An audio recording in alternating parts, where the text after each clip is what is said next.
Hello, good morning.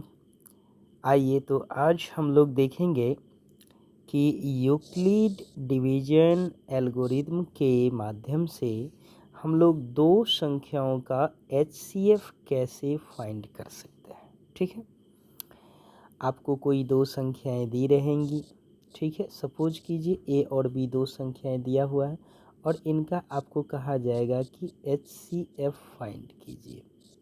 ठीक है, तो आप कैसे फाइंड करेंगे? तो फाइंड करने के तरीके तो आपने बचपन में भी सीखे होंगे, लेकिन यहाँ पे कहा गया है कि आप यूक्लिड यूक्लिड डिवीजन एल्गोरिथम का प्रयोग करें। ठीक है, तो चलिए एक क्वेश्चन हम बनाते हैं, आपको समझ में आएगा। यहाँ पे 3 क्वेश्चन है, 1 2 3 क्वेश्चन है। ठीक है, तो एक क्वेश्चन बनाते हैं, उसके माध्यम से आपको समझाने का प्रयास करते हैं कि आखिरकार दो संख्याओं का यूक्लिड डिवीजन एल्गोरिथम के माध्यम से हम लोग एचसीएफ कैसे निकालते हैं। ठीक है, तो यहाँ पे जैसा कि आप सॉल्यूशन हम दिखा रहे हैं, यहाँ पे दो संख्याएं हैं 135 एंड 225। ठीक है, इसका आपको एचसीएफ निकालना है। ठीक है ना, एचसीएफ क्या होगा यही आपको बताना है।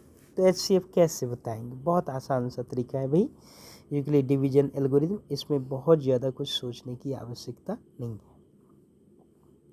ठीक है, क्योंकि मैं ब्लैक कलर ले लेता हूँ ताकि सही रहेगा। तो आइए कैसे हम लोग इसको बनाएंगे। तो देखिए, दो संख्याएं दी हुई रहेंगी जैसा कि आपको दिख रहा है 135 एंड 225। ठीक है, तो आप इसमें देखिए कि 135 एंड 225 में बड़ा कौन सा है। तो बड़ा आप देख रहे हैं कि बड़ी संख्या कौन सी है, 225 है। तो आप 225 को यहाँ पे लिखें और ये जो छोटी संख्या है 135 उसको आप यहाँ पे लिखें। ठीक है, अब आप क्या करें, अब आप ज़रा सोचिए, थिंक कीजिए कि 135 को किस संख्या से मल्टीप्लाई करें और कौन सी संख्या हम ऐड कर दें कि हमें 225 चलाएगा। तो इसके लिए एक प्रोसेस है, समझे, बहुत सिंपल सा प्रोसेस है। वो प्रोसेस क्या करना पड़ेगा आपको, तो ये जो 225 है ना, ये जो 225 है, आप उसमें 135 से क्या कीजिए, डिवाइड कीजिए। तो 135 से डिवाइड करेंगे तो 1 से लगेगा तो 135 आ जाएगा। ठीक है, दिस इज 90 बच जाएगा, ये तो कैंसिल आउट ही हो जाएगा। तो वो संख्या क्या चीज़ बनी भाई, 1 और कितना, 90। 135 को आप 1 से मल्टीप्लाई करें और 90 ऐड कर दें तो 225 चलाएगा।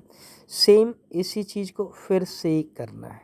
ठीक है, ये जो अब लिखना क्या है वो चीज़ समझिए। ये जो 135 है ना स्टार्ट में, उसको आप यहाँ पे लिखें। ठीक है, और ये जो लास्ट में है, एक शुरू वाला और एक लास्ट वाला। ठीक है, लास्ट में जो 90 है उसको आप यहाँ पे लिखें। फिर सेम प्रोसेस कि मतलब कितने से 90 को कितने से मल्टीप्लाई करें और कितना ऐड कर दे ताकि 135 आ जाए। तो प्रोसेस वही है, बनाने का तरीका वही है। वही बात है, 135 में ये जो है 135, उसमें आप कितना से जो है सो ये 90 से उसमें आप डिवाइड करेंगे। ठीक है, वही बात, 90 से डिवाइड करेंगे कितना आ जाएगा, दिस इज़ 5, दिस इज़ 4, नहीं दिस इज़ तो कैंसिल आउट हो जाएगा। तो कितना कितना आपको आ गया, जैसा कि दिख रहा है, एक 1 आ गया और कितना आ गया, 45 आ गया। ठीक है, फिर आपको क्या करना है, ये जो 90 जो शुरू में जो दिख रहा है ना उसको यहाँ पे लिखना है और ये जो 45 जो दिख रहा है उसको यहाँ पे लिखना है। ठीक है, और फिर वही बात सोचना है कितना मल्टीप्लाई करना है, कितना डिवाइड करना है। भाई थोड़ा सा भी अंदाज़ा से बताइए, नहीं अंदाज़ा समझ में आ रहा है, नहीं, चलिए भागे दे लीजिए। ये जो 90 रहता है उसमें हम इस 45 से डिवाइड करते हैं, नहीं तो कितना से लगेगा, 2 से लग जाएगा। तो 45 2 जाए कितना हो गया, 90, this is cancel, this is cancel, मतलब 0 बचा रिमाइंडर। तो कहने का मतलब 45 को कितना 2 से मल्टीप्लाई और 0 ऐड करना पड़ेगा। तो ध्यान दीजिएगा ज़रा एक बात पर ध्यान दीजिएगा हमारी। कहने का मतलब जब ये अभी कितना बचा था रिमाइंडर 90, अब कितना बचा था 45, अब कितना हो गया 0। तो जब 0 आ जाए ना तो स्टॉप राइटिंग। ठीक है, प्रोसेस को स्टॉप कर देंगे और उसके बाद यहाँ पे जो संख्या रहेगी ना उसी को हम लोग कहते हैं HCF। तो कितना आ गया HCF, 45 आ गया। दैट इज, कहने का मतलब ये हुआ कि ये जो 135 और 225 का जो आप HCF जो जानना चाहते थे ना, वो HCF कितना आ चुका है। तो देखिए 135 एंड क्या चीज़ 225। इन दोनों का जो HCF आपने निकाला है वो कितना आ गया 45 आ चुका है। अच्छा ये कलर उतना नहीं चल रहा है, नहीं, चलिए हम इसको थोड़ा कलर्ड कर देते हैं ताकि आप लोगों को समझ में आ जाए। ठीक है, तो आई होप ये समझ में आया होगा। देखिए, तो कहने का मतलब ये है कि ये जो नंबर आप देख रहे हैं 135 एंड 225, इन दोनों का HCF कितना आ गया 45 आ गया। ठीक है, तो लाइक कीजिए, शेयर कीजिए, कमेंट कीजिए। समझ में आ रहा है तो इतना तो ज़रूर ही कर सकते हैं।